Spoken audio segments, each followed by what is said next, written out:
Hey, this is Gergely, and in this video, we're going to talk about performance reviews. Now, I've been an engineer for over a decade at, I think, 6 companies, and I was a manager at Uber for 4 years, and I did a lot of performance reviews. I received some, but I did a lot more. And so we're going to get into performance reviews, what you can or should expect from them, and how you can prepare for them as an engineer. So, the dreaded performance review is coming up. The meeting is set, probably a virtual meeting at this point, and you're going to meet your manager and hear feedback. And you're probably thinking, what are they going to tell me? Am I going to be above expectations or below? What are even those expectations? Am I going to get a pay rise? Will I be promoted? Why can I not stop thinking about this review? Now, I don't know about you, but I found performance reviews to be a stressful experience every single time. So the thing that can make it a lot less stressful is to know what to expect.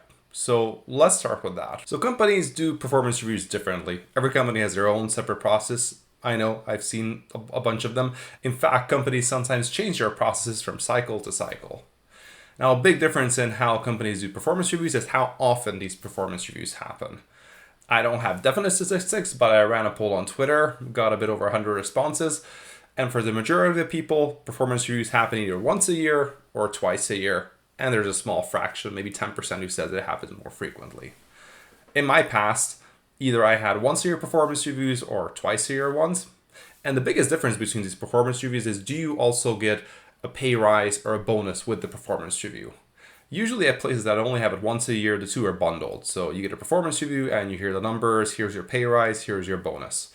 At places that have 2 or more performance reviews, this is not always the case. So for example, at Uber, we would have 2 performance reviews, one in the middle of the year, one in the end of the year. End of the year, you also got data on your pay rise or bonuses.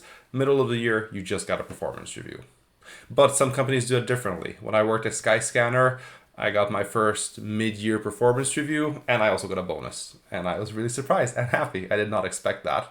Someone from Red Hat said that they have performance reviews 4 times a year, and they get bonuses 4 times a year, which is pretty cool as well, if you ask me.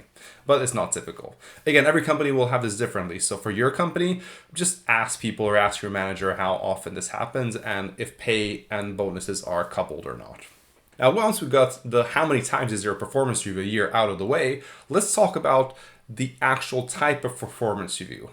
And what I've noticed, both through my professional career as well as talking with a bunch of other managers, is there's a wide range of how performance reviews are done, basically on how thorough they are.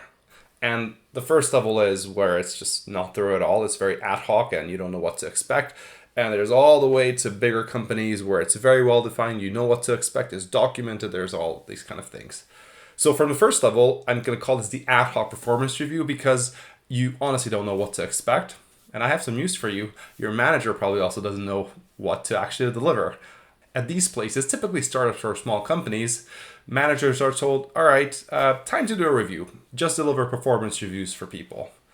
And the managers are left to their own devices to figure it out. In this environment, the biggest difference on your performance review is your manager. If you're lucky and you've either got an experienced manager or a manager who puts in a lot of work, you might get some good performance reviews. Otherwise, it might be hard to work with. Let me put it that way. Now, the next type of review is what I'm going to call the semi-formal process. There is some process in place, but not too much. There might be some templates that managers have to follow, and in this place, you might get a written performance review. In the previous one, it might have just been a chat, and you're kind of left with that. In this case, you'll probably get some sort of written performance review, but the contents might not be that well defined. Managers might get some training, and they might be told how to deliver performance feedback, or maybe not. Maybe you can write a self-review, or maybe you're asked to do so, but there's a higher chance that you're not going to be in this setting. So this is still a little bit better than the ad hoc because you kind of know what to expect, but you don't really know the details. Now the next one, a lot better type of performance review, is at places where you have competencies, engineering competencies with levels. So what is it? Software engineer, senior engineer, staff engineer. They're often published. There's different competencies, like it could be software engineering, design architecture, collaboration. Every company will come up with their own competencies, but there's a document that tells you at this level, this is what we're expecting. And this is great because the performance review should reflect on these competencies. Now, at places like this, you'll typically get a written feedback. And managers will also typically collect a bit more data. And even before the review, you can already look at this document. You can talk with your manager and ask them, hey, how do you think I'm doing against the level that I'm at? And they'll be able to give some guidance. Now, the most formal process is what I'm going to call the 360 review. 360 means kind of going around. So your peers give feedback to you. That's like 180. You get feedback from your manager, and you often get feedback to your manager. You typically have some sort of system where you need to enter your self-review. You need to select peers who are going to give you reviews. Those peers are going to give you reviews. You'll also have to give reviews to peers.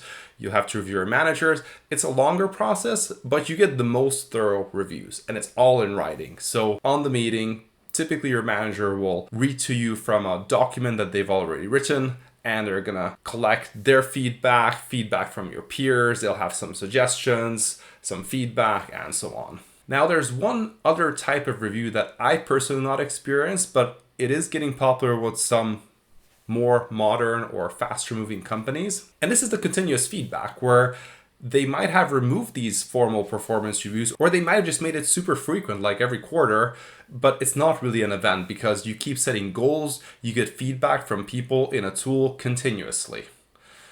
If you have this system, maybe drop me a comment. I'd love to learn more. I don't really know how this works. It does sound really ideal, although it probably has a danger that you're not going to get great feedback. You'll always just get a little bit of feedback, and you won't really know if you've grown a lot from the last review or not.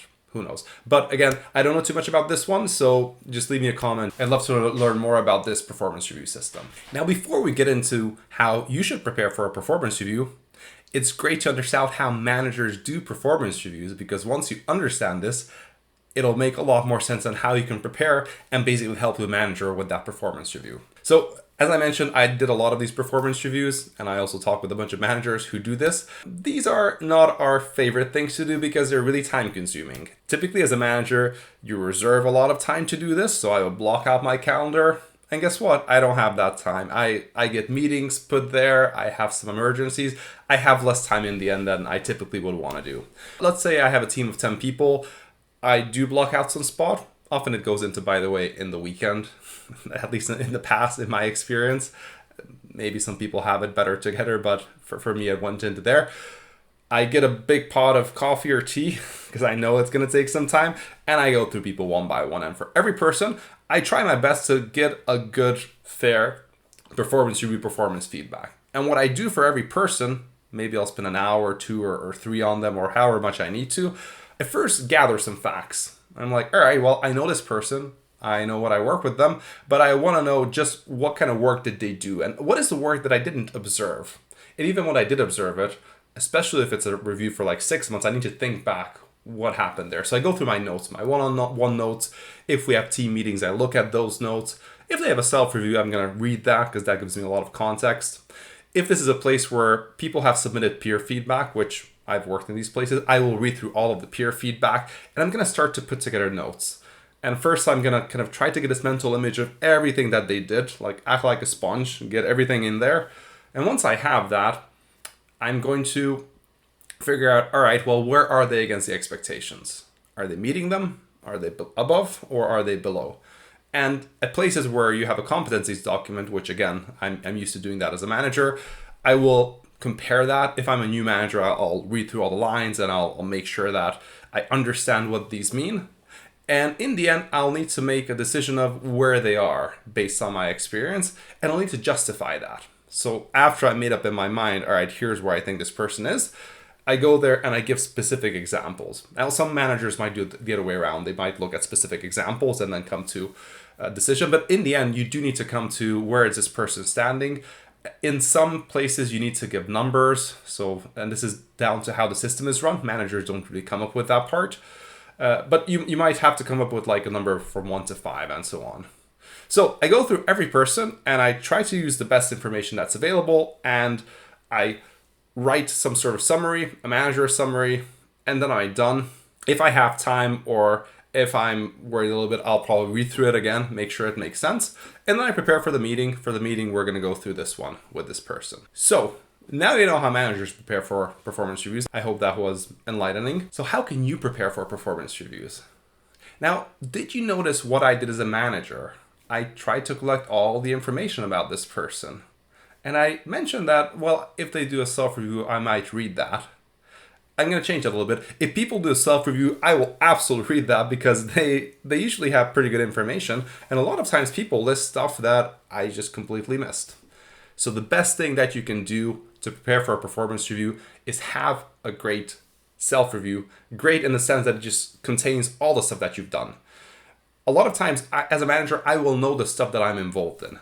If we work together on a project and I was involved, I know that person was there. Maybe I also saw some of the code that they did. Maybe I did some code reviews, but I'm not going to know about a lot of other things. I was sometimes surprised to learn someone mentoring another person on another team, for one of my directs. Someone collaborating about open sourcing a component that they forgot to tell me on a one-on-one. And this is not a problem. It's not a judgmental thing, but I wish they would have told me because I totally missed that when I was putting their performance review together.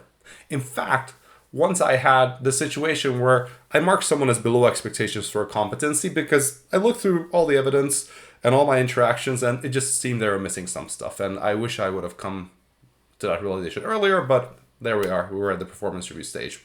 Now, at the performance review, this person challenged me and said, hold on, there's all these things that I've been doing and you didn't take into account. Sure enough, I didn't because I didn't know it. Now, in this case, the way I do performance reviews, I always try to make it a conversation. So I asked them, hey, can you give me some more data? Because as a manager, I'm not perfect. I don't see anything. In fact, your manager is far from seeing anything. And we resolved it. I changed my rating in the end because this person was right. Now, we could have avoided a little bit of this if they would have had a good self-review. So again, do a self-review. Some people call this brag lists, achievements, whatever that is.